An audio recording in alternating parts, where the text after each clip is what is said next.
السلام عليكم ورحمة الله وبركاته. النهاردة هنعمل مع بعض حبة كبدة بلدي بطريقة تحفة. مش قادرة اقول لكم قد ايه كان الطعم والريحة جمال، ما شاء الله اللهم بارك، روعة. شايفين ما شاء الله الكبدة شكلها تحفة، وعايزة اقول لك ريحتها كانت قلب الشقة قلبي، كمان طعمها كان جميل جدا. يلا بينا نشوف عملناها ازاي. عندي كيلو الا ربع من الكبدة على قلب وكلاوي. طبعا لازم اي جزار هيحط لك حوالي كده 100 جرام من القلب والكلاوي. ده لو انت جايباها فريش من عند الجزار، انما انت لو جايباها مجمدة هيبقى هتجيبيها كبدة صافي. كمان هنحتاج لحبيتين من الفلفل الاخضر وواحده فلفل احمر. البهارات عندي ملح، عندي كمون ده اساسي، عندي ربع معلقه فلفل اسود وربع معلقه كزبره. لو انت حابه تستغني عن الكزبره براحتك مفيش مشكله، حابه كمان تزودي نص معلقه من الشطه براحتك مفيش مشكله. هنحتاج كده لحوالي 6 فصوص من الثوم، وكمان قرن فلفل شطه او سبايسي. هناخد كده الفلفل والثوم والبهارات دي وهنفرمهم كويس جدا مع بعض في الهون. مش هنضربهم في الكبة او مش هنفرمهم في الكبة عشان مش عايزينهم ينزلوا المية بتاعتهم، انا عايزاهم كده فرم خشن. هفرمهم وهرجع لكم تاني. اتمنى منك لو اول مرة بتشوفي قناتي ياريت تشوفي فيديوهاتي وتقيميها، ولو شايفاني بقدم محتوى هادف واستحق اللايك اتمنى تدعميني باللايك والاشتراك وتفعيل الجرس عشان يوصلك مني كل جديد. وخلاص كده بعد ما فرمت التوم دلوقتي هاخد نص الكمية دي وهنتبل بيها الكبدة. هحط الكبدة بس في طبق كبير عشان اعرف اقلبها كويس. الكبده يا بنات ما بتتغسلش، الكبده عباره عن تجمع دموي، لو انت غسلتيها يبقى نسبه الزفاره فيها هتبقى عاليه جدا. الكبده ما بتتغسلش، لو انت جايباها من عند جزار مضمون متاكده من نظافته، الكبده عمرها ما بتتغسل. القلب والكلاوي غسلتهم وسبتهم صفوا الميه كويس جدا، انما الكبده مش بغسلها. هقلب كده كويس جدا. قلبي بالراحه عشان الكبده ما تتهريش منك. وقطعتها طبعا قطع صغيره، نسيت اقول لكم في الاول، قطعتها كده شرايح صغيره. وخلاص كده الكبده بقت جاهزه، هنركنها على جنب دلوقتي، انا مش هسيبها وقت، هي بس مجرد بس ما احمر القلب والكلاوي. عندي طاسه على البوتاجاز او صينيه او حله اللي انت هتستخدميه براحتك. نزلت فيه بمعلقتين من الزيت وهننزل بيه بقطعه من الدهن كده، كان الجزار برضو حاططها على الكبده، قطعتها قطع صغيره جدا. وهسيبها كده لحد ما تسيح شويه وتنزل الدهون اللي فيها. وخلاص كده بعد حوالي 3 دقايق كل الدهون اللي في الدهن دي نزلت. هننزل بالقلب والكلاوي الاول وهنحمر فيهم كده 5 دقايق، لان القلب والكلاوي بياخد نسبة سوا اعلى من الكبدة. هنقلب فيهم، طبعا انا شغالة على نار عالية جدا.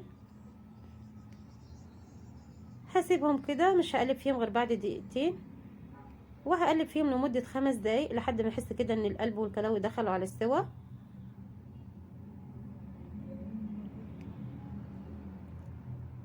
وخلاص كده كان القلب بدأ يستوي والكلاوي، هننزل بباقي التتبيلة اللي كنا سبناها من الاول.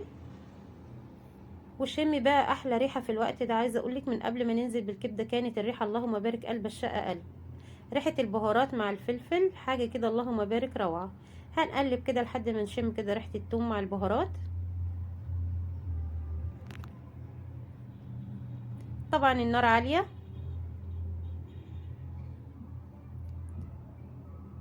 طريقه سهله وبسيطه جدا، وعايزه اقولك الطعم كان ما شاء الله اللهم بارك روعه. ان شاء الله هتجربي الطريقه دي وهتعجبك جدا. وخلاص كده كان القلب بقى استوى وكمان كان ريحه الثوم ظهرت. دلوقتي هنوسع مكان كده وهننزل بالكبده. مش هنزل بالكبده كلها مره واحده لاني مش عايزه الكبده تنزل الميه بتاعتها او العصاره بتاعتها، دلوقتي هنزل بيها على مرتين. ومش هقلب فيها كده لمده دقيقتين. حاولي كده تخلي الكبده كلها في الزيت او السمنه، ما تخليش الكبده فوق بعضيها عشان ما تنزلش الميه اللي فيها. وخلاص كده بعد دقيقتين هنبدا نقلب الكبده بالراحه.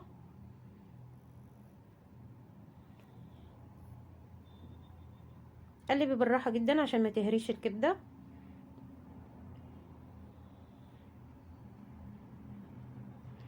وخلاص كده دلوقتي هنبدا نوسع، ننزل بباقي الكبده.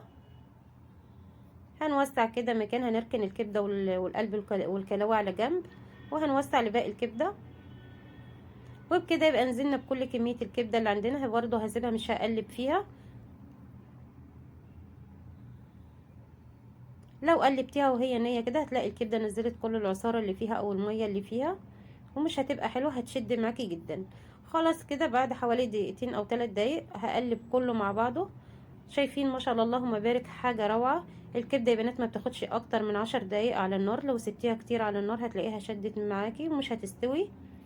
كل ما الكبده سبتيها على النار كل ما هتلاقيها كده بقت معاكي زي الاستك. عايزه اقولك الريحه في الوقت ده كانت ما شاء الله اللهم بارك، حاجه كده جميله جدا. زي ما قلت لك، لو حابه تزودي ربع معلقه شطه او نص معلقه شطه براحتك مفيش مشكله. بس الفلفل اللي انا كنت فرماه كان حامي جدا، فانا عشان عندي اطفال طبعا ما زودتش الشطه. وخلاص كده الكبده كانت قربت تستوي. هننزل بالفلفل الاخضر، ولو حابه تستغني عن الفلفل الاحمر مفيش مشكله براحتك، بس بيدي طعم جميل جدا مع الكبده. طبعا الفلفل مقطعه شرايح رفيعه جدا، مش هنخلي الفلفل يدبل قوي. شايفين الكبده ما شاء الله اللهم بارك، طريه وكانت مستويه وجميله جدا. ابني كان واقف جنبي طبعا مش مستحمل الريحه، بيقول لي يا ماما الريحه جميله جدا، كان عايز يدوق فنديته دقها بيقول لي تحفه. ان شاء الله انت كمان تجربي الطريقه دي وهتعجبك جدا، طريقه سهله وبسيطه جدا وما خدتش مننا وقت 10 دقايق. عايزه اقولك الاكل كان جاهز. مش هندبل الفلفل قوي، هسيبه بس كده مده دقيقتين مش اكتر من كده. عايزه يبقى فيه كده قرشه برضو، ما يبقاش مستوي قوي.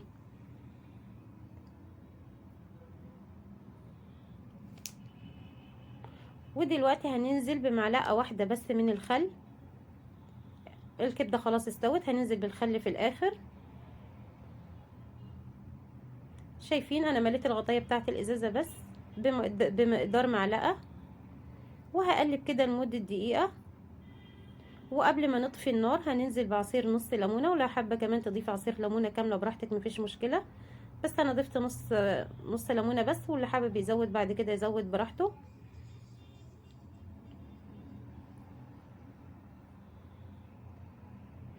وخلاص كده انا طفيت النار، وبكده الكبده بقت جاهزه معانا، هنقدمها مع بعض. وشمي بقى احلى ريحه في الوقت ده، حاجه اللهم بارك روعه. ناكلوها مع الفينو او نقدمها مع الفينو، لو انت حابه كده تقدميها مع عيش بلدي بالرده بتبقى جميله جدا، كمان بالفينو برضو بتبقى حلوه. كأنك كده جايبه لهم سندوتشات جاهزه من بره. هنبدأ كده نحشي الكبده. كنت عامله معاها سلطه طحينه، وكمان كنت عامله سلطه خضراء اللي هي سلطه بلدي، وكنت مقدمه مخلل وجرجير. كانت حاجه كده اللهم بارك، وجبه كانت تحفه. هنحط الطحينه بالشكل ده. عايزه اقولك انا عملت سندوتشات بعيش بلدي، وكمان عملت بالفينو، اللي كان عايز كده اكل واللي كان عايز بالعيش البلدي اكل.